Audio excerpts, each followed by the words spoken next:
शतं वेदं वास्तवशिवतवत्तमूलं श्रीमद्भागवते महामुनिकृते किंवा परमेश्वरे सद्दरिद्रवरुद्धते अत्र कृतिविशेषसुरिस्तत्कणात् निगमकल्पतरुगलितं फलं शुकमुखदं मृतद्रवसंयुतं पिबत भागवत रसमालयं मूढरसिका भुवि भावुकं मुखं करोति वाचालं पंगुं लंघयते गिरिं यत्कृपातमहं वन्दे परमानन्दं माधवं नमस्ते नृसिंहाय प्रह्लादाल्लाददायिने हिरण्यकशिपुवक्षशिलाटङ्कनकानये ईतो नृसिंहो परतो नृसिंहो जत जत जामि ततो नृसिंहो बहिर्नृसिंह हृदय नृसिंह नृसिंहमादिं शरणं प्रपद्ये वृन्दावै तुलसीदेव वै प्रिया वै केशवै च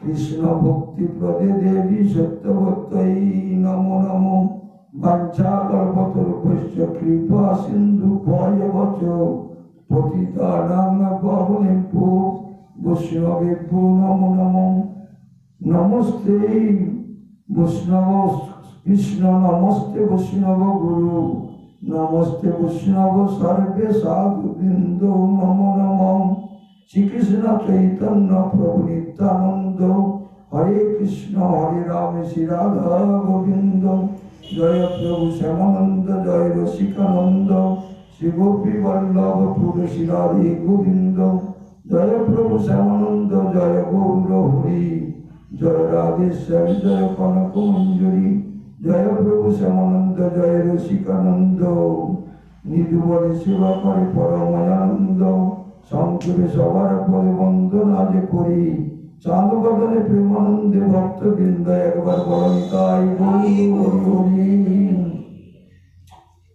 नित्यानंद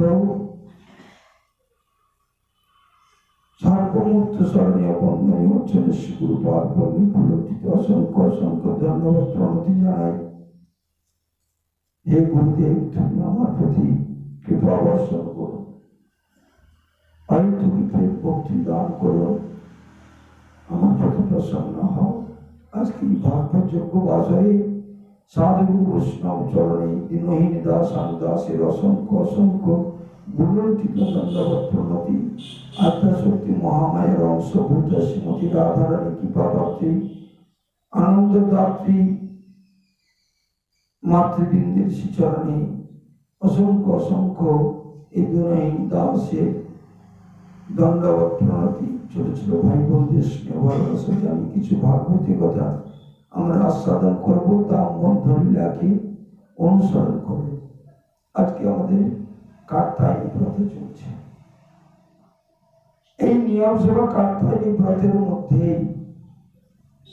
যারা যারা এমন করে ভাগবত সঙ্গে সাধু সঙ্গে এই হরি কথা আস্বাদন করে থাকেন তারা ভাগ্যবান ভাগ্যবতী বহু জন্মে সুকৃতি থাকলে ইহার সুযোগ ঘটে না হলে হয় না এই জন্য বললেন যে বহু জন্মানি পূর্ণানি রতিসাৎ শ্যাম সুন্দরী বহু জন্মের সুকৃতি রতিমতি থাকলে তবে সে ভাগবত শোনার সৌভাগ্য লাভ করে আমরা সবাই ভাবি যে ভাগবত শুনে হবে কি ভাগবত শুনলেই আমাদের কি মঙ্গল হয় কি কল্যাণ হয় এ কথা বলে শেষ করা যাবে না গঙ্গা সম ভাগবত কথা সুপবিত্র অতি গঙ্গা সম ভাগবত কথা সুপবিত্র অতি গঙ্গায় স্নান করলে যেমন পাপী তাপী শান্তি লাভ করে মুক্তি লাভ করে উদ্ধার হয় ভাগবত কথা শ্রবণ করলে চিরতরে তার শান্তি লাভ হয় মুক্তি লাভ হয় দুঃখের সাগর শুকিয়ে তার সুখে আনন্দে জীবন যাপন করে সমস্ত ব্যাধি হাত থেকে রক্ষা পায় শাস্ত্রে প্রমাণ করলেন যে এই যে আমাদের ব্যাধিরাত থেকে রক্ষা পাওয়ার একমাত্র উপায় হলো প্রাণপয়ান পাথেয়ম সর্বব্যাধি ভেষজ সর্ব দুঃখ প্রশমনায় হরি নাম দুয়াক্ষরম। কি বললেন সিদ্ধান্ত? প্রাণপয়ান পাথেয়ম। এই ভাগবত কথা, হরি কথা, হরিনাম শ্রবণ কীর্তন করলে কি হয় না, আমাদের যখন দেহ ছেড়ে প্রায় যাবে তার পাথে হলো এই ভাগবত হরি কথা অমৃত। পাথে মানে যেমন আমরা যে যার বাড়ি থেকে যখন এখানে আসছি তা আমাদের পাথেয় খরচা নিয়ে আসতে হয়েছে।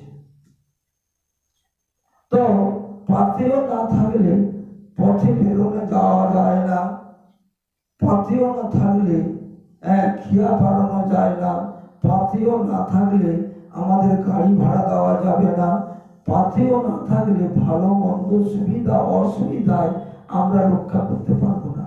পাথেয় মানে কিছু অর্থ প্রয়োজন, রাস্তা খরচ যাকে বলে, সেই রাস্তা খরচটা হলো এই ভাগবত হরি কথা, হরি নাম, সাধু সঙ্গ, এগুলো হচ্ছে পাথেয়। তার প্রাণপয়ান পাথেয়ম সর্বব্যাধি ভেষজ। সর্বব্যাধির ঔষধ, মূল ঔষধ হলো মহাপুরাণ মহাভাগবত। এই যদি কেউ শ্রদ্ধার সহিত ভক্তির সহিত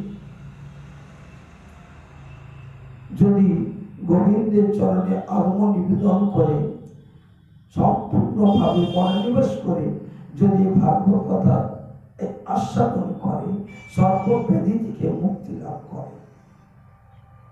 সর্ব রোগের মোহ ঔষধ, সর্বব্যাধি ভেষজ, সর্ব দুঃখ প্রশমনায়। সর্ব দুঃখ, দুঃখের তো সীমা নাই, আমরা দুঃখের সাগরে হাবুডুবু খাচ্ছি। কেউ বলছে আমার স্বামী নাই, দুঃখের মধ্যে সীমা নাই। আবার কেউ বলছে আমার স্বামী আছে, মদ খায়, দুঃখের সীমা নাই। কেউ বলছে আমার পুত্র আছে বটে, মা বাবা বলে ডাকে না, দুঃখের সীমা নাই। কেউ বলছে ছেলে আয় উপার্জন করে বটে কিন্তু মদ খায়, দুঃখের সীমা নাই। আবার কেউ বলছে আমাদের কেউ ঘুরে দেখে না, আত্মীয় স্বজন আমাদের সব কিছু পুত্র পরিজনকে দিয়ে দিয়েছি, এখন আমাদের খাওয়া পড়া দেখার মতো কোনো পদ নাই, উপায় নাই, কোথায় যায়? এখন সেটা দিচ্ছে বৃদ্ধাশ্রমে গিয়ে জীবনযাপন করছে, আশ্রমে গিয়ে জীবনযাপন করছে, বিভিন্ন স্থানে গিয়ে বৃন্দাবনে গিয়ে জীবনযাপন করছে, ভগবান নবদ্বীপে সাধু সঙ্গের মধ্যে গিয়ে জীবনযাপন করছে। দুঃখের সাগর। বহু প্রাণপণ চেষ্টা করে মাথার ঘাম পায়ে ফেলে কত না খাটাখাটনি করে কত বিষয় আসল টাকা পয়সা জমি জায়গা করেও তাদের দুঃখের শেষ নাই। এই জন্য বললেন ভাগবত শুনলে সর্ব দুঃখ প্রশমনায়, সর্ব দুঃখের উপশম হয়ে যায়। সর্ব দুঃখ প্রশমনায় হরি নাম দুয়াক্ষরম। হরি নাম, এই হরি নাম এর যে কি শক্তি, কি মহিমা, কি গুণ, এই যদি কেউ হরিনামের সাধন ভজন করে থাকে দেখবেন তার জীবনের কোনো অভাব থাকবে না। অন্ন বস্ত্র খাওয়া দাওয়া, দেখবেন আদর যত্ন ভালোবাসা কোনো অভাব থাকবে না। হরিবার বাস্তব কিনা? আমাদের কোনো, আমার নিজস্ব ব্যক্তিগত অভিজ্ঞতা থেকে কথাগুলো বলছি। আমি নিজে প্র্যাকটিক্যাল কর্মের মধ্য দিয়ে এগুলি সিদ্ধান্তগুলিকে জেনে শুনে আমি কথা বলছি। আমি ওই মানে ইচ্ছা মতো কোনো কথা আমি প্রয়োগ করি না, প্র্যাকটিক্যাল কথা বলছি। তো কথাটা হলো তাহলে কি বললেন? শ্লোকটা সবাই যদি মনে রাখতে পারেন তাহলে জীবনে অনেক লাভ হবে। প্রাণ প্রয়াণ পাথেয়ং সর্বব্যাধি বিশেষ সর্বদুঃখ প্রশমনায় হরি নাম দুঃখদম। এই যে হরি, এই যে হরি পড়াটা, হকারে তিষ্ঠতে রাধা, রেকারে কৃষ্ণ এই বছর হরি বললেই রাধা কৃষ্ণকে লাভ করা যায়। আরো কি বলছে? বিষয় বিষপিতানাং মূর্ছিতানাং কলযুগে, বিষয় বিষপিতানাং মূর্ছিতানাং কলযুগে ঔষধ ভগবান নামং বৈষ্ণব সেবনং তথা। মাথায় চলবে কিরকম? বিষয় বিষপিতানাং, বিষয় বিষে জর্জরিত জীব জগৎ, বিষয় বিষপিতানাং মূর্ছিতানাং কলযুগে। অনেক বিষয় আছে, বিষয় বিষে জর্জরিত হতে হতে সে বিষয়ের চালায় ছটকাচ্ছে, শান্তি নেই, ধৈর্য নাই, সময় নাই, ঘর নাই, খাওয়ার সময় নাই, বিশ্রামের সময় নাই, হরিনামের সময় নাই, তুলসী জল দেওয়ার সময় পায় না, হরিনাম করার সময় পায় না, আহা গোবিন্দ বলে ডাকার সময় পায় না। বহু বিষয়, ধন সম্পদ বিষয় অনেক আছে, কিন্তু না।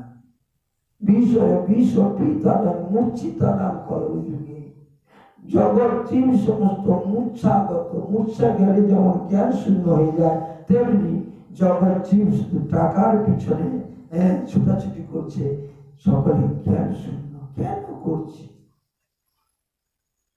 টাকা দরকার, 1 লাখ টাকা রোজগার করছে, তার কাছে গিয়ে দেখুন তবু তার অভাব মিটেনি, আরো আরো আরো আরো চাই, আরো চাই। আমি একজন আমার ভক্তকে বলেছিলাম যে গোবিন্দ আর কত দিলে তোমাদের অভাব মিটবে? বলতে পারো। আমি গোবিন্দের কাছে প্রার্থনা করব তোমাদের হয়ে যে গোবিন্দ এই ভক্তকে তুমি 2000 10,000 কি 2 লাখ টাকা দাও, তোমরা কি চাও?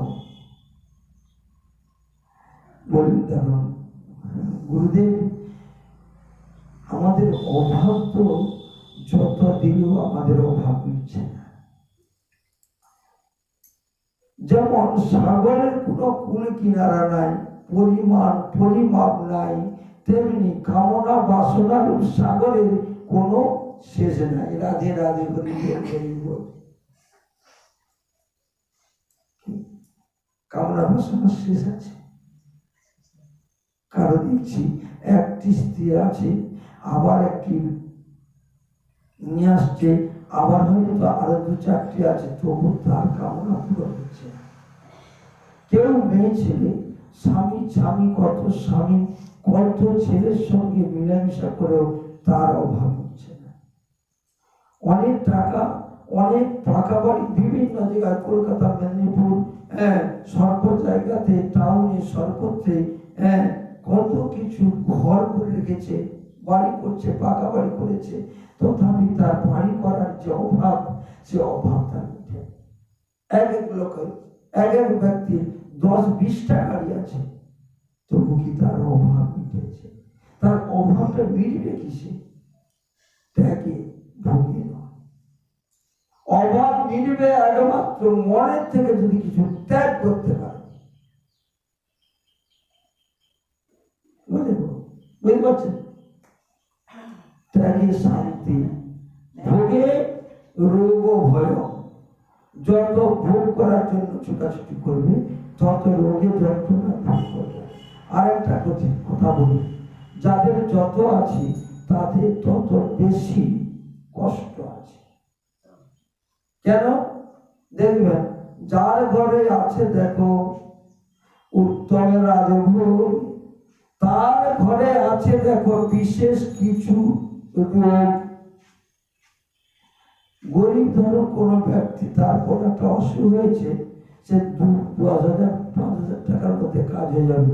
যারা 1 লাখ টাকা রোজগার করে ও বললে ও 2-4 লাখ টাকায় হবে না, 50-100 লাখ টাকা দরকার, তবে কি তার অনুসন্ধান সারে। ঠিক বলছি ভালো, সহজ কথা, বাংলা কথা, বুঝতে কষ্ট হচ্ছে। তাহলে এবারে আসুন, এই জন্য একমাত্র শান্তি পাওয়ার উপায় হলো একমাত্র গোবিন্দ চরণ। শ্রী রাধা গোবিন্দের চরণে আশ্রয় ছাড়া জীবের কোনো গতি নাই, উপায় নাই, কোন পথ নাই। তার চরণে আত্মনিবেদন করে, হে রাধে, হে গোবিন্দ, তুমি কৃপা করো, দয়া করো, আমি তোমার চরণে আত্মনিবেদন করে দিলাম, তুমি আমাকে রক্ষা করো, তাই মধুসূদন। এছাড়া কোনো উপায়। এই জন্য শ্রীমদ্ ভাগবতে বিষয়বস্তু আমাদের তখন পাঠ হয়েছিল, কুবেরের পুত্রদ্বয় নলকুবর এবং মণিগ্রীব, এই দুজন তারা মদিরা পান করে। কেন মদিরা পান করলেন? পিতা ধনপতি কুবের, টাকার তো অভাব নাই। মদ খেয়ে তারা উন্মত্ত হয়ে সমস্ত রমণীগণকে নিয়ে উলঙ্গ হয়ে স্বচ্ছ পদ্মবনে গিয়ে রতি ক্রীড়া করছে। মহাভাগবত দয়াল পরম বৈষ্ণব নারদ ঋষি বিরাজনকে গান করতে করতে দেখতে পেলেন যে এরা তো দেবভিত্ত, দেব পুত্র, দেবতা পুত্র, ধনপতি কুবেরের পুত্র, এরা এমন করে কর্ম করছে, এত নিচু কর্ম করছে কেন? এই বলে তিনি কৃপা পরবশ হয়ে তিনি কি করলেন? এগিয়ে গেলেন। এগিয়ে যখন গেলেন, মেয়েরা সকলে ছুটে গিয়ে বসন পরিধান করলেন বটে, কিন্তু ওই যে কুবেরের পুত্রদ্বয় নলকুবের মণিগ্রীব তারা দিগম্বর হয়ে, উলঙ্গ হয়ে তারা দাঁড়িয়ে থাকলেন বৃক্ষের মতো। নারদ ঋষি বললেন, যাও, তোমাদের অভিশাপ করলাম, তোমরা বৃক্ষজনই প্রাপ্তা। সেখানে যেখানে সাধু বৈষ্ণব শ্রী গোবিন্দ আগমন করে, সেখানেও এইভাবে দাঁড়িয়ে থাকতে না, বসে থাকতে না। সাধু বৈষ্ণবের সান্নিধ্যে বা গোবিন্দের চরণে এলে আগে কি করতে হবে না? মাথা মতো করে দণ্ডবোধ করতে হবে, প্রণাম করতে হবে, তবে কি তাদের কৃপা হবে। কৃপা পেতে গেলে করে পেতে হবে, এমনি এমনি কৃপা হয় না, হতে পারে না। কৃপা করতে হবে, কৃপা করলে করলে কৃপা পাওয়া যাবে, করতে হবে। কি কৃপাটা করলে? ওই যে বলছে, বিষয় বিষ পিতারা মূর্ছিতারা কলযুগে ঔষধ ভগবান নাম বৈষ্ণব সেবা, জীবে দয়া নামে রুচি বৈষ্ণব সেবন, ইয়া ছাড়া গতি নাই সুবর্ণ সনাতন। বৈষ্ণব সেবা দিতে হবে। বৈষ্ণবের সেবা দিলে কি হবে? বৈষ্ণব সেবা দিলে ভগবান খুশি হন। বলছে, আমার সেবা দিলে যতখানি আমি সুখী হই, তৃপ্তি হই, আমার ভক্তদের সেবা দিলে আমি কোটি কোটি সুখ লাভ করি, কোটি কোটি আনন্দ লাভ করি, কোটি কোটি শান্তি পাই। আমার যারা আরাধনা করে তারা আমার ভক্ত নয়। ভগবান নিজ মুখে বলেছেন, যারা আমার ভক্তের ভক্তের ভক্তকে যারা ভালোবাসে, পূজা দেয়, সেবা দেয়, তাদেরকে যারা আদর করে, স্নেহ করে, ভক্তি করে, তারা আমাকেই ভক্তি করে। কেন? তাদের মধ্যে আমি আছি। আমার তাদেরকে সেবা করলে আমার সেবা করা হয়, আমি খুশি। সকলে তো ভগবানের সেবা করে। ভগবান কি বলছে শুনতে হবে। ভগবান বলছে, আমার এটা সেবা না। ওই ঘন্টা ঢাক ঢোল পিঠে বিরাট নৈবেদ্য করে আমাকে সেবা দিলে মনে হয় যে আমাকে পেয়ে যাবে বা আমাকে শান্তি দেবে না। আমার ভক্তই আমার প্রাণ। ভক্ত মোর মাতা পিতা, ভক্ত মোর গুরু, ভক্ত রেখেছে নম্বর বাচ্চা কল্পতরু, ভক্তের হৃদয়ে সদা গোবিন্দ বিশ্রাম, গোবিন্দ কহেন মম বৈষ্ণব পরাণ। বৈষ্ণব মোর প্রাণ, অহম ভক্ত পরাধীনম। আমার ভক্ত আমাকে যা বলে আমি সেই কথা শুনি। ভক্ত যদি বলে উঠো আমি উঠি, ভক্ত যদি বলে চলো আমি চলি। ভক্ত আমার যা বলবে তাই। তাহলে ভক্ত আমরা হতে পারি না বলে আমাদের এই দুর্গতি। আমরা যদি গোবিন্দের ভক্ত হতাম, সাধু বৈষ্ণবের চরণ আশ্রয় গ্রহণ করি, তাদের যদি দীনহীন দাসানু দাস হতে পারতাম, তাহলে দেখতেন আমাদের সমস্ত দুঃখের অবসান হয়ে যেত, সমস্ত সমস্যার সমাধান হয়ে যেত, আর কোনো অসুবিধা ছিল না। আমাদের অসুবিধা এটাই। যাই হোক, এখন শ্রীমদ্ ভাগবতের দশম স্কন্ধে দশম অধ্যায়ে ফল বিক্রির কথা। এখন একটি বিষয়, নতুন কথা। আজকে মহামুনি শুকদেব মহারাজ পরীক্ষিতকে বলছে, দেখো মহারাজ পরীক্ষিত, নন্দের নন্দন ভগবান কৃষ্ণ যমলা অর্জুন উদ্ধার করার ফলে পিতা নন্দ ছুটে এলেন। ছুটে এসে কি করলেন, মা বেঁধেছিল, বাবা এসে বন্ধন মুক্ত করে দিয়ে কোলে তুলে নিলেন নন্দের নন্দন দুলাল কৃষ্ণকে, কোলে করে নিলেন। হরি বল, হরে কৃষ্ণ। যখন কোলে করে তুলে নিল কে, নন্দ মহারাজ, কাকে না গোপালকে উদুকলে বেঁধে দিয়েছিল না মা। তার পিতা নন্দ এসে তার বন্ধন খুলে দিল, খুলে দিয়ে কোলে তুলে নিয়ে বলছে, গোপাল তোকে তোর মা বাঁধলো। হ্যাঁ, এই বলে নন্দরানীকে ডেকে ভর্সনা করলেন। একমাত্র নীলমণি, একমাত্র প্রাণের গোপাল আমার, যাকে একদিন না দেখে থাকতে পারি না, যার চিন্তায় সদা সর্বক্ষণ দিন রাত্র আমার চোখে ঘুম নাই, আমার গোপালের উপর পর কতটা কত বিপদ হচ্ছে, আমি চিন্তায় ঘুমাতে পারছি না, তুমি তাকে বাঁধছ।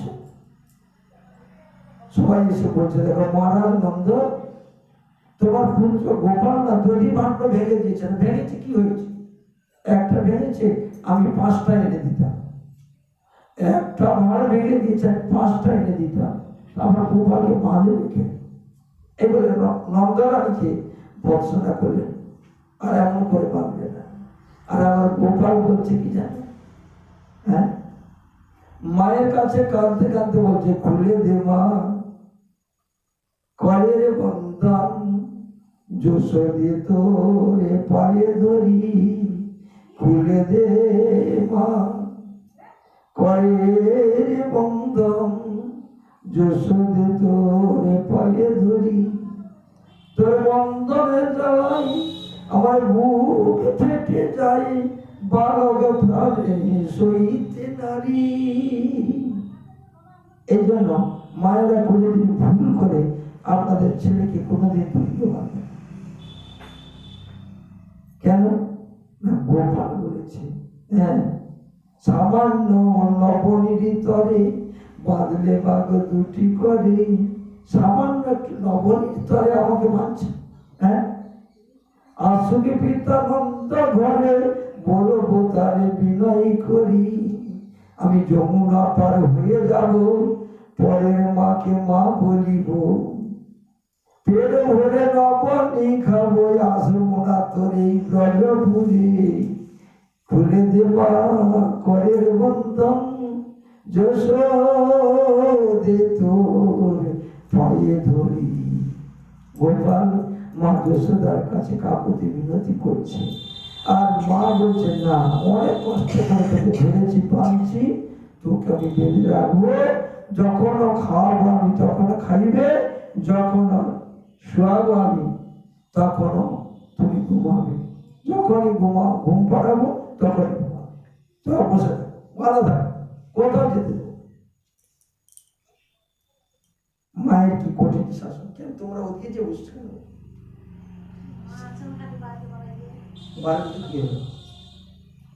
কাছের দিকে এক জায়গায় একটু বসলে ভালো লাগবে। তো কথাটা হলো কি, পিতা বন্ধন খুলে দিয়ে আজ মা যশোদাকে বলছে, গোপাল কত কষ্ট হয়েছে, তুমি গোপালকে খেতে দাও। এখন ছানা মাখন এনে গোপালকে পেট ভরে খাইয়ে যশোদার কোলে গোপালকে তুলে দিলেন। আর মা যশোদা ওই গোপালকে নিয়ে কি করছে, মুখচুম্বন করছেন, আদর করছেন, স্তনদুগ্ধ দিচ্ছেন, আর চোখের জলে ভেসে যাচ্ছে গোপাল। আমি কত না কত তোকে কষ্ট দিয়েছি, তোকে বেঁধেছিলাম, তোকে আমি ধরবার জন্য ছুটিয়েছি, তোকে মারবার জন্য লাঠি দিয়ে গেছি, ছড়ি নিয়ে গেছি, তো তোকে আমি কত কষ্ট দিয়েছি। দেখ আমি তোর মা, মায়ের কথা যেন বলে যাস, মায়ের কথাটা মনে রাখিস। দেখ বাপ গোপাল, তুই এমন করে কারো ঘরে যাবি না, কারো ঘরে মনি চুরি করবি না, আর কারো ঘরে এমন করে তুই ভালো ভাববি না। মা বলছেন গোপালকে বসে দিয়ে মা আমার গৃহকর্মে রত হলেন। এদিকে এক ঝুড়ি ফল নিয়ে একটা ফলওয়ালি বৃন্দাবনে এক গোপী এক ঝড়ি ফুল ফল ভর্তি করেছে। কি ফল? এখানে কোনো ফলের নাম দেয় না, ভাগবতের মধ্যে পাই না। এক ঝুড়ি ফল ভর্তি করে নিয়ে ওই ফল বিক্রি করতে আসছে। এই বিষয়বস্তুকে আমরা এখন আস্বাদন করবো। হৃদয় বল প্রেমানন্দে। রাজা পরীক্ষিত কহে ওগো ঋষিবর, যা কহিলা কৃষ্ণ কথায় অতি মনোহর। মহারাজ পরীক্ষিত বলছে, ঋষিবর মহামুনি সুখদেব, তোমার মুখ থেকে এই অমৃতময় ভগবত কথা, কি অমৃত, কি সুন্দর, ভালো লাগে। যত শুনছি আরো আরো শুনতে ইচ্ছা হচ্ছে, যেন আমার পিপাসা মিটছে না, আরো শুনবো আরো শুনবো।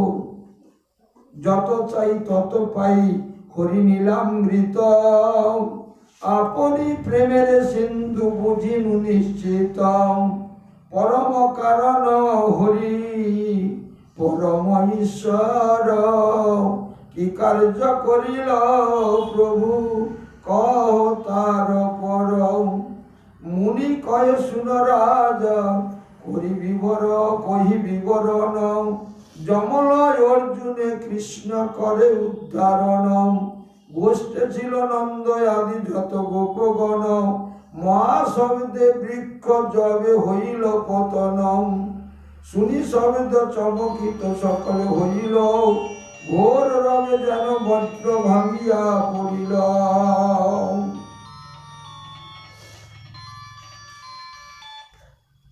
রাধে রাধে।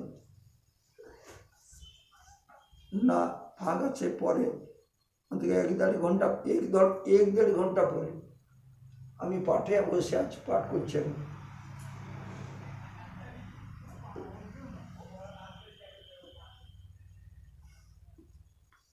নন্দয়াদি গোপ যত আজ ভয়েতে আকুল, গোষ্ঠ হতে বেগে সবে আইল গোকুল।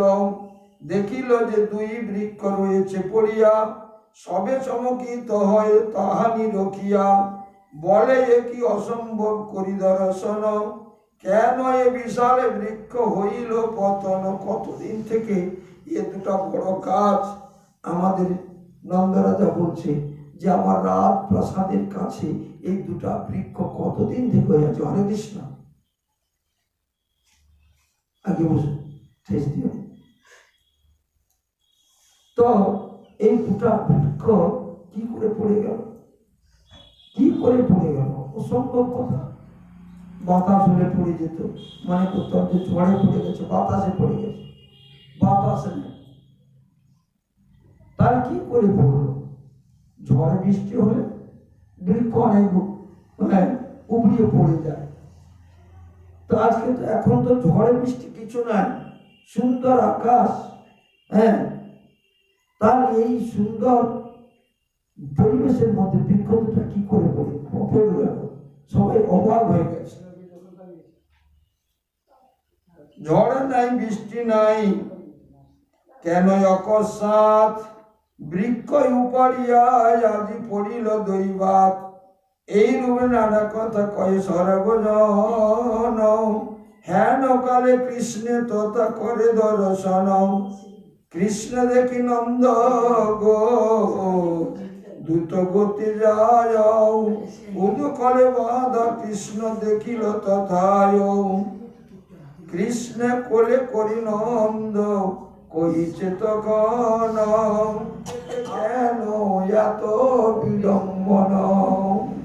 নন্দ মহারাজ ছুটে গিয়ে কোলে তুলে নিয়ে আজকে বলছে আমার ভাগ্যে এত কেন বিড়ম্বনা, আমার যে গোপাল যদি গাছ দুটা যদি পড়ে যেত গোপালের উপরে, তাহলে আমার গোপালের কি অবস্থা হবে। এইভাবে নন্দ মহারাজ আজ কেঁদে আকুল। যাই হোক, আমার ভাগ্য ভালো ছিল, ভগবান কৃপা করে আমার গোপালকে রক্ষা করে দিয়েছে। গোবিন্দ রক্ষা করে দিয়েছে, তিনি যে স্বয়ং গোবিন্দ, এই কথা তো নন্দ মহারাজ জানে না। তখন নন্দ মহারাজ বলছে ভগবান আমার গোপালকে, যা আমার ভাগ্য ভালো ছিল বলে গোপালকে রক্ষা করে দিয়েছে। আমার ভাগ্যেতে কেন এত বিড়ম্বনম, একটি নন্দন মোর কৃষ্ণ গুণনিধি, তাহার উপরে বাদী হইলেনি বিধি, কি জানি কপালে মোরে কি হবে ঘটন, আরে ভাবিতে লাগিল নন্দ বিষাদিত মন। দুইবার আজ রক্ষা হয়ে গেছে, তাহলে এইভাবে যদি বিপদ ঘটে, কখন যে আমার গোপালের কি করবে, আমার গোপাল যে কি আছে আমি তা ভাবতে পারছি না। এইভাবে নন্দ বিভিন্ন কথা ভাবছে। ভগবান কৃষ্ণ গোপালকে তিনি কেমন করে এত প্রাণাধিক, প্রাণের চেয়ে বেশি ভালোবাসে, যার ভালো ছাড়া তার কষ্ট দেখতে পারে না, তার দুঃখ দেখতে পারে না। হেন কালে গোপ শিশু তথায় আইল, নন্দে চাই শিশুগণ কহিতে লাগিল, শুন কই গোপগণ অপরূপ বাণী, নবনী কারণে কৃষ্ণে বাঁধিলেন রানী, উদকলে বাঁধি মাতা জ্ঞান্তরে যায়, বন্দনে সহিত গোপাল চলিল তথায়, আগে আগে যায় কৃষ্ণ পরিদর্শন, আমরা সকলে করি পশ্চাতে গমন। সেই রাখাল বালকগণ, গোপ বালকগণ বলছে দেখো মহারাজ, মা এইভাবে উদুকল বেঁধে দিয়ে গৃহকর্মে রত হলো, আর গোপাল হামাগুড়ি দিয়ে ওই উদুকল টানতে টানতে চলছে। আমি দেখি সকালে বলছে গোপাল কোথায় যায় দেখবো, এই বলে আমরা পিছনে পিছনে যাচ্ছি। গোপাল ওই উদুকলকে টানতে টানতে, কত ভারী উদুকল, তাকে টানতে টানতে হামাগুড়ি দিয়ে গোপাল নিয়ে ওই দুটি বৃক্ষের মধ্যে প্রবেশ করলো। আর বৃক্ষের মধ্যে ঢুকে গিয়ে গোপাল কি করছে, যে টান দিয়েছে তখন সেই উদুকলটি টেরা হয়ে গাছে লেগে গেছে। যখন গাছে লেগে গেছে, গোপাল কি করছে, সজোরে যেই টান দিয়েছে, কড়কড় মড়মড় করতে করতে একেবারে সমূলে বৃক্ষ দুটি উৎপাদিত হয়ে ভূতলে দুম করে পড়ে গেছে। কোন গোপী তারা বিশ্বাস করলো বালকের কথা, বাচ্চার কথা কেউ বিশ্বাস করলো, কেউ বিশ্বাস করলো না। কিন্তু নন্দ মহারাজ বলে ভাবলেন না, আমার গোপাল করেছে। কেন না, গর্গাচার্য গর্গ মুনি যখন আমাকে, আমার গোপালকে যখন এসে আশীর্বাদ করে নাম দীক্ষা দিয়ে যায়, তখন তো বলেছিল, তাই দেখছি আমার গোপালের মহিমা, গোপাল করলে করতে পারি হয়, এটা নন্দরাজাই শুধু একমাত্র বিশ্বাস করেছিল, আর কারো বিশ্বাস হলো না। কেন? তার প্রতি সেই গর্গাচার্য সাধুর কৃপা হয়েছিল বলে তার বিশ্বাস হয়েছিল, কিন্তু আর কারো বিশ্বাস হলো না। এই যে ভাগবত কথাগুলি আপনারা শুনছেন, কেন বিশ্বাস হলো না? বিশ্বাস হয় না কেন? জগতে এত ভাগবত কথা শুনছে, তাহলে তো মানুষের তো অনেক উন্নতি হতো, অনেক ভালো ভক্তি জগতে ভালো জায়গায় একটা বসতে পারতো, কেন বসতে পারে না? আচার আচরণ, নিয়ম কারণ, সেবা পূজা ভক্তি ভাব ভালোবাসা তো ভগবানের প্রতি হওয়ার কথা, হচ্ছে না কেন? না বিশ্বাস নেই। আমরা শুনছি বটে, এ কথার উপরে বিশ্বাস নেই। আর যদি কেউ পরিবার, যদি কেউ ভগবান গোবিন্দকে ভালোবাসে, যদি গোবিন্দের কৃপায় কোন সাধুগুরু বৈষ্ণবের কেউ কৃপা লাভ করতে পারে, তাদের দেখবেন অল্প কথা বললেই তাদের বিশ্বাস হয়ে যায়, একটু কথা বললেই বিশ্বাস হয়ে যায়। হ্যাঁ ঠিক বলেছে, গৌরবর যা বলেছে তা ঠিক। হ্যাঁ, আমার গোসাই যা বলেছে, গুরুদেব যা বলেছে, এ কথা মিথ্যা নয়। এটা একেবারে শতবাক্যে একেবারে ধ্রুব সত্য বলে মনে করে তারা মেনে নেয়। কখন হয় না, যদি আগে গুরু বা বৈষ্ণবের প্রতি বিশ্বাস হয়, ভালো কথাগুলি সিদ্ধান্ত নেবেন, এইগুলি সিদ্ধান্ত, এই কথাগুলো ভাবতে পারে। এই জন্য ছড়া 32,000 গ্রন্থ হইল লোক বুঝাইতে, কিন্তু আসল কথা নাহি উঠে, আসল তত্ত্ব নাহি উঠে কালি কলমেতে। সেই কথাগুলি আছে ধর্মসূত্র নিহিত গুহায়াম মহাজন কত কত মহাজনের হৃদয় গুহা থেকে সেই নিহিত অবস্থায় আছে সেগুলি। হ্যাঁ, সেখান থেকে গ্রহণ করবে কারা? যারা শ্রদ্ধালু, যাদের বিশ্বাস আছে, ভক্তি আছে, তারা সেই কথাগুলি গ্রহণ করবে, না হলে কেউ গ্রহণ করতে পারবে না। বালকদের কথা সকলে শুনলো, কিন্তু নন্দ, উপানন্দ, সুনন্দ, মহানন্দ, গোপ, গোপী সকলেই শুনলেন, কিন্তু কারো বিশ্বাস হলো না। নন্দ মহারাজের কেন হলো না? নন্দ মহারাজের উপর গর্গাচার্যের সাধু সাধু গর্গাচার্যের কৃপা হয়েছিল বলে, তাই তো তার এত বিশ্বাস হয়েছিল। সাধুগুরু বৈষ্ণবের কৃপা বিনা আমাদের ভগবানের কথায় বিশ্বাস হয় না, বৈষ্ণবের প্রতি বিশ্বাস হয় না, গুরুর প্রতি বিশ্বাস হয় না, প্রসাদের প্রতি বিশ্বাস হয় না। প্রমাণ দিয়ে গেছে মহাপ্রসাদে গোবিন্দে নাম ব্রহ্মণী বৈষ্ণবী স্বল্প পুণ্যবর্তনে রাজের বিশ্বাস নৈব জায়তে। যার অল্প পুণ্য, অল্প স্বীকৃতি আছে, তার বিশ্বাস হবে না। ভাগ্য শুনে তো বুড়া বয়সে মরতে বুঝলে ভাগ্য শুনে কিন্তু অবৈধতার প্রত্যেক বছর ভাগ্য কেন বিশ্বাস নেই। ভাগবত কথা শোনার জন্য কোনো বয়স, কাল, সময়, ক্ষণ কোনো প্রয়োজন হয় না। ভাগবত সদা সর্বক্ষণ সকলের জন্য আদরণীয়। এই কথাগুলি শোনাটা বালক বালিকা থেকে যুবক যুবতী থেকে বৃদ্ধ পর্যন্ত ভাগবত শুনলে সবার মঙ্গল হবে, সবার কল্যাণ হবে, সকলের সেই জ্ঞান লাভ হবে, ভক্তি লাভ হবে, প্রেম লাভ হবে, ভগবানের কৃপা লাভ হবে। নিতাই গৌর প্রেমানন্দে।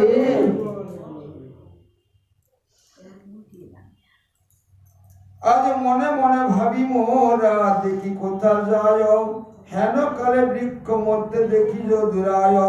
দুই বৃক্ষ দুই দিকে মধ্য তপসুত, বদ্ধ উদুকল তাই দেখি অদ্ভুত। চাপ দিয়ে তব পুত্র দুই তরুবর, উপাড়ি ফেলিল শব্দ হইল ভয়ঙ্কর। যেমন পড়িল বৃক্ষ শুন গোপবর, অমনি হইল দুই মানব সুন্দর। ঘাসটা পড়ে গিয়ে মহারাজ নন্দকে বলছে, দিব্য দেহ ধারণ করে ওই গাছের মধ্যে থেকে দুটা মহাপুরুষ বেরিয়ে এলো, দিব্য পুরুষ। তাদের অঙ্গ জ্যোতি আলোকিত হয়েছে। গাছের ভিতরে মানুষ বলেছে, এ কথা বললে কেউ বিশ্বাস করে?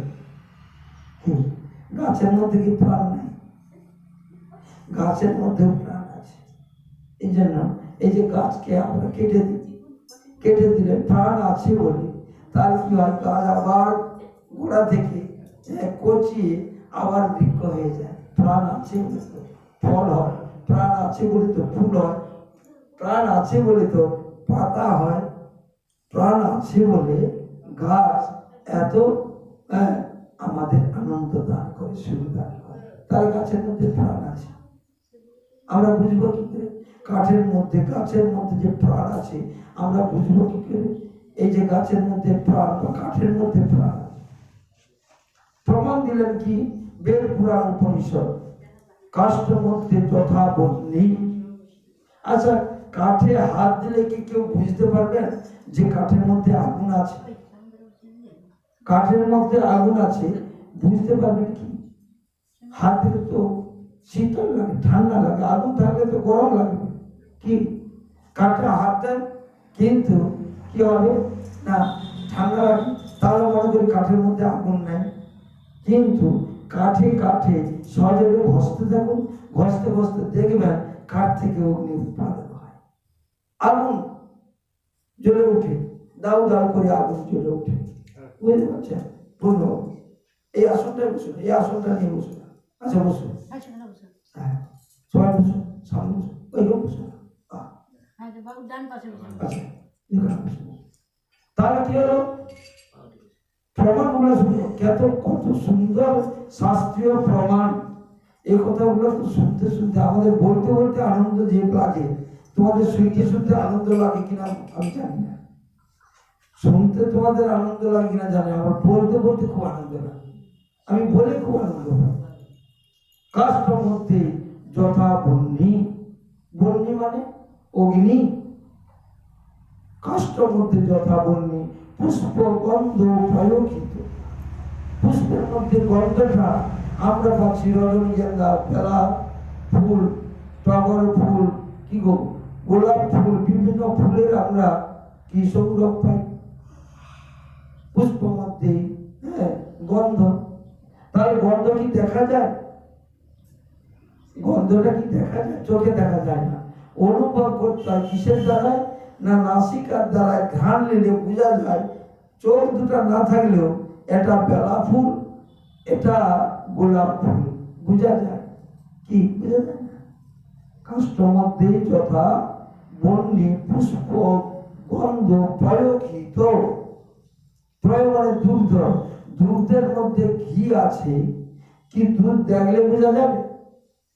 হ্যাঁ না বলুন, রাতে কথা বলুন, রাতে কথা বলুন, তাহলে এই দুধের মধ্যে ঘি দেখতে পাওয়া যায় না, তাহলে ঘি তো আছে, এটা আমরা অস্বীকার করতে পারবো না। কাঠের মধ্যে আগুন আছে, দেখলে বোঝা যাবে? বোঝা যাবে না, কিন্তু কাঠের মধ্যে আগুন আছে। হ্যাঁ, আর পুষ্পের মধ্যে গন্ধ আমরা পাচ্ছি, কিন্তু গন্ধটা যে পুষ্পের মধ্যে আছে এটা অবিশ্বাসযোগ্য নয়। তো কি করে পাওয়া যাবে? যদি কেউ বুঝতে চেষ্টা করে তাহলে কি হবে? কাঠে কাঠে ঘর্ষণ করলে আগুন জ্বলবে। আর পুষ্পের কাছে গিয়ে যদি কেউ পুষ্প তুলে যদি নাসিকা রূপ ইন্দ্রিয়ের দ্বারা আজ্ঞান নেয়, বুঝতে পারবে যে পুষ্পের মধ্যে গন্ধ আছে, মধু আছে ফুলের মধ্যে, তাহলে এত গুণ আছে। আর দুধের মধ্যে ঘি আছে, বুঝবে কি করে? না ওই দুধকে মন্থন করতে হবে, মন্থন করতে হবে। মন্থন না করলে কিন্তু বুঝতে পারবে না। দুধকে মন্থন করলে কি হবে? মাখন উঠবে, আর মাখন উঠলে সেই মাখনকে অগ্নি সংযোগ করলে দেখবে মাখনের মধ্যে থেকে ঘি বেরিয়ে আসে। তার এটা করতে হবে, করলে তো ঘি পাওয়া যাবে। তেমনি ভগবত ভজন করলে যে এত শান্তি আছে, এত সুখ আছে, এত আনন্দ আছে, এ কথাগুলি বোঝা যাবে কি করে? যেমন এত কষ্ট করার পরে বুঝতে পারা যায় যে দুধের মধ্যে ঘি আছে, তেমনি এইভাবে ভগবানের কথাগুলিকে শুনতে গেলে আমাদের বিশ্বাস, শ্রদ্ধা, ভক্তির সহিত এই কথাগুলিকে যত নিত্য নিত্য সর্বক্ষণ সর্বসময় আমরা আলোচনা করব, চর্চা করব, আমরা যখন দেখব বলা বলি করতে করতে এই কথার মধ্যে যখন ডুবে থাকতে পারবে, তখন বুঝতে পারবে এর মধ্যে কি আছে। আছে কি রতন? হ্যাঁ, কি রতন, কি রতন। আমি যখন গান করতাম এগুলো আক্ষর দিতাম, আমার আক্ষর গুলা কিন্তু অন্যান্য গায়কের মতো নয়, আমার আক্ষর গুলা একটু অন্য ধরনের। ওই যে কি রতন, কি রতন, কি রতন,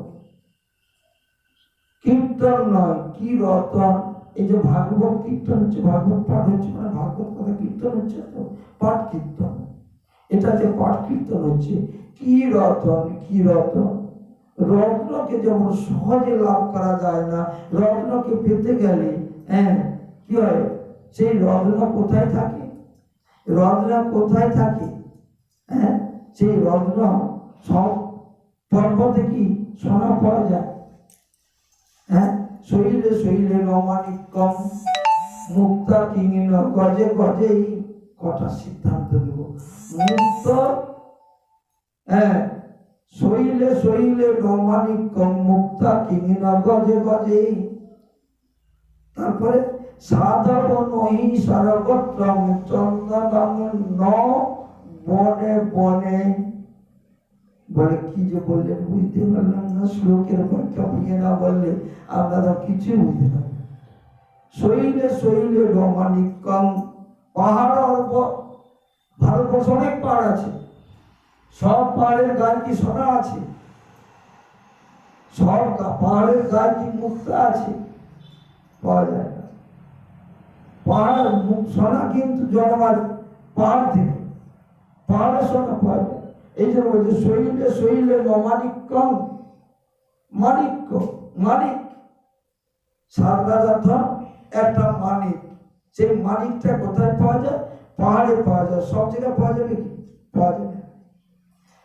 শৈলে শৈলে রমানিকম মুক্তা কিমিন গজে গজে। মুক্তা কোথায়? না হাতির মাথায় জন্মায়। কি উঠে বলবি তো না দিন? হ্যাঁ আমাকে বলার গেল আমার শুনে যাবে। তা মুক্তা কিমিন গজে গজে, হাতির মাথায় মুক্তা জন্মায়। এই কথাটা শেষ করে আমি ভাগবত রাখবো। তাহলে মুক্তা কোথায় জন্মায়? হাতির মাথায়। হাতির মাথায় কিভাবে জন্মায়? 7টি নক্ষত্রের জল যদি হাতির মাথায় পড়ে, হাতির মাথায় মুক্তা জন্মায়।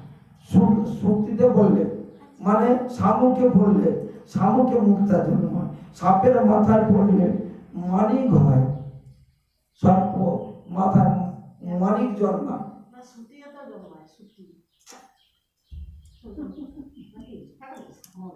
আমি তো বললাম। তাহলে কি হলো? আর মানুষের যদি মাথায় পড়ে রাজা হয়ে যাবে। কিসের জল? 7টি নক্ষত্রের জল। ওই জলটা যেখানে পড়বে তার একটা কি আলাদা হবে। বংশে পড়লে বংশলোচনা হবে। শুনছেন? হ্যাঁ, তাহলে কি হলো? এই কথাগুলো জানতে হবে। তাহলে সকলের কথা পড়বে না। বহু সাধনার ফলে, বহু শক্তির ফলে, গোবিন্দের ইচ্ছা শক্তি হলে সেই বস্তু 7টি নক্ষত্রের জল বলে। দেখো এই ছিপটার মধ্যে 7টি নক্ষত্রের জল পড়েছে, তাহলে এক হবে, এত উন্নতি হবে, এত ভালো হবে। 7 নক্ষত্রের জল।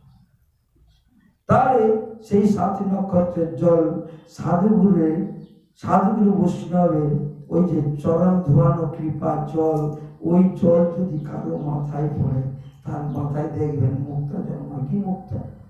কৃষ্ণ প্রেম ভক্তির মুক্তা জন্মায়।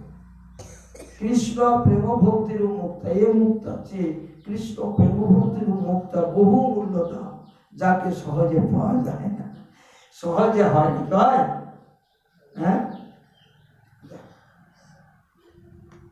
তাহলে সিদ্ধান্তগুলি ভালো করে গোছিয়ে রাখুন, এগুলি আপনাদের কাজে লাগবে। আজ জোড়ো হাতে ভূমি লুটি করিল প্রণতি, স্তব স্তুতি করে তারা শিশু কৃষ্ণপতি। আজকে কারা প্রণাম করলেন? এখানে তো অনেক কথা বলতে বলতে তোমাদের লাইনটা ছেড়ে ছেড়ে চলে গেছে। তোমাদের মাথায় কথা আছে কিনা? কেন তোমাদের মাথায় হট করে তুলবে? কে প্রণাম করলো বলো? কে প্রণাম করলো বলো? কৃষ্ণকে এই তো বললেন। কে প্রণাম করলো? নলকূপে মণিগ্রীব, তারা যে বৃক্ষের মধ্যে ছিল, তারা দিব্য দেহ ধারণ করে ভগবান কৃষ্ণকে প্রণাম করলেন। তারপরে কোথা গেল পুরুষ দুজন, এমন অদ্ভুত রূপ না দেখি কখনো। তারা তো দেবতার পুত্র, তারা তো যেমন তেমন দেখতে নয়, তাদের অপরূপ রূপ, তাদের সে সৌন্দর্য দেখে রাখাল বালকগণ, গোপ বালকগণ তারা আশ্চর্য হয়ে গেছে। তারপর কোথায় যে চলে গেল তা দেখতে পাই না। বালকগণ আজকে গোপগণের কাছে, নন্দ মহারাজের কাছে কথাগুলি পৌঁছে। কেবল সেই 2 জন হয় কেবল সেই দুইজন কহিব কেমনে, কোন দিকে গেল তারা না দেখি নয়নে। শুনিয়া শিশুর বাণী যত গোপগণ, প্রত্যয় না মানে কেহ ভাবে অকারণ। এই কথাটি বুঝাবার জন্য এত তোমাদের সঙ্গে বলা হচ্ছে। হ্যাঁ, প্রত্যয় না মানে দেখো, শুনিল শিশুর বাণী যত গোপগণ। এখানে যারা যারা বসে আছে, এখানে যারা বসে আছো, তোমরা আছো, তোমরা দেখতে পাচ্ছ না, তোমাদের অন্তরালে অলক্ষে এখানে সবাই দেবতা, বিভিন্ন যারা মুনি ঋষিগণ, তারাও অলক্ষে এসে ভাগবত কথা শ্রবণ করছে। কিন্তু সকলে শুনলেন, কিন্তু বিশ্বাস হলো না। কারো বিশ্বাস হলো না। শুনিয়া শিশুর বাণী যত গোপগণ, প্রত্যয় না মানে কেহ ভাবে অকারণ। নন্দ গোপ মনে মনে করিল সংশয়, পুতুনাদি বধে তার মনে উপজয়। মনে ভাবে এই কথা কেউ মিথ্যা নয়, কৃষ্ণ হতে উৎপাটিত এই বৃক্ষদায়। কে বললেন মনে মনে এই কথা? তখন নন্দ গোপ মনে মনে করিল সংশয়, আর পুতুনাদি বধে তার মনে উপজয়। মনে ভাবে এই কথা কবি মিথ্যা নয়, কৃষ্ণ হতে উৎপাটিত এই বৃক্ষদয়। যখন হয়েছে করেছে কৃষ্ণ পুতুনা নিধন, তিনাবর্তে অবহেলে করিল জীবন, বধিল জীবন।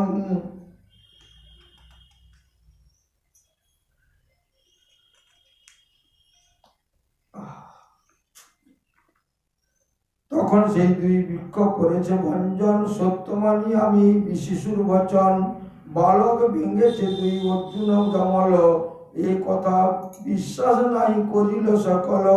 কেউ ভাবে অসম্ভব এরূপ ঘটন, সম্ভব হইবে কেন ভাবে মনে মন। অদুকলে বদ্ধ কৃষ্ণ করিছে ভ্রমণ, তা দেখি নন্দরাজ হাসিল তখন। বন্ধন তখন তার করিল মোচন, আদরে লইল নন্দ কোলে কৃষ্ণদন। যশোমতী প্রতি তবে কত কটু ভাষে, নবনী খাওয়াও পুত্রে মনের উল্লাসে। এই রূপে ক্রীড়া করি গোপিকার ঘরে, বাল্যলীলা করে হরিশ আনন্দ অন্তরে। কবু নাচে কবু খেলে কবু বদন, প্রফুল্ল বদনে কবু গীত গা বাদ্য করে গোপিনীর সনে। কখনো পাদুকা করে মস্তকে ধারণ, গোপিকার প্রেমে বস গোপিকা মোহন। কখনো যশোদা কোলে নৃত্য করে হরি, বনে ক্রীড়া করে কত গোপে মুগ্ধ করি। এই রূপ সুখী যত গোপ গোপীগণ, শ্রীহরিকে কোলে করি আনন্দে মগন। গোপ ও শিশু সহ হরি খেলা করে কত, প্রেমানন্দে নন্দ গোবিষ্ট অবিরত। পরে শুনো মহারাজ অপূর্ব কাহিনী, ফল লয়ে এলো এক গোকুলে গোপিনী। কে বলে কিনিবে বলি ডাকে নানা স্থানে, আর শুনিলেন সেই কথা কৃষ্ণ নিজ কানে। সর্বফলে জীবে যিনি করেন প্রদান, ফলার্থী হইয়া সেই দেব ভগবান। অঞ্জলি পুরিয়া ধান্য লইয়া তখন, হস্তে ধন্য করি হরি করিল গমন। ফলে আসে আজ ধান্য হস্তে শ্রীহরি চলিল, অঙ্গলি চিত্তে ছিদ্রেতে তাহা সকলই পড়িল। নন্দন নন্দন ভগবান কৃষ্ণ হাতে ধান করে ফল কিনতে যাচ্ছে, দেখিতে না পাই হরি হাতে নাই ধান। ফল বিক্রি পাশে আনন্দেতে যান, মৃদু হাসি কহিলেন শ্রীকৃষ্ণ তখন, ধান্য লহ দাও ফল করিব ভক্ষণ। দেখো পরীক্ষিত রাজা খেলা শ্রীহরির, গোকুলে গোপিকা সব লীলা কি গম্ভীর। মক্ষ ফলে যার কাছে সেই ফল মাগে, হাত পাতি ধাই হরি গোপিনীর আগে। ফল বিক্রিনি আজ তবে কহে ধর করে দর্শন, ধান্য নাই মুক্ত হস্ত অতি সুশোভন। হাতে তো ধান নাই, খালি হাত দুখানা। সে হাতটা দেখেই ফল বিক্রিনি আশ্চর্য হয়ে গেছে। কমল জিনিয়া কর অতি সুশোভ সুকমল, রক্ত কখনো দেশম দেখে কর তল। ফল বিক্রিণী মনে চিন্তিল তখন, মানবের হস্ত হেন না হবে কখন। ভকত সম্পদে হরি দেখিন নয়নে, কোন ভাগ্যবতী গর্বে ধরিল নন্দনে। নারী জন্ম ধন্য তার জঠরে ধরিল, কোন পুণ্যবতী গৃহ উজ্জ্বল করিল। এত বলি প্রেমানন্দে ভাসে আখি নিরে, যতনে লইয়া কোলে করে কহে ধীরে ধীরে। যতই ইচ্ছা তত ফল আরে তুমি বাপু খাও, নাচিয়া নাচিয়া মোর সম্মুখে বেড়াও। সেই ফল বিক্রি কোলে করে নিয়ে কৃষ্ণকে বলছে, দেখো গোপাল, দেখো তুমি যত ইচ্ছা ফল খেতে চাও তুমি ফল খাও, আর মোর সামনে একটু নাচো। হ্যাঁ, তোমাকে নাচতে দেখলে আমার মনে খুব আনন্দ পাবো। হ্যাঁ, এই কথা বললেন। নাচিয়া নাচিয়া মোর সম্মুখে বেড়াও, শ্রবণে সানন্দে তবে শ্রীনন্দনন্দন। একে একে সব ফল করিল ভক্ষণ, এক জোড়া ফল খেয়ে নিল। সকলে বলে ভগবানকে দিলে খায় না, খাই খেয়ে নিল। দেখো একে একে সব ফল হ্যাঁ আজ করিল ভক্ষণ। শূন্য পাত্র হলো যবে ফল বিক্রিনি, আরে ঘরে যায় মনে মনে হই আহ্লাদিনী।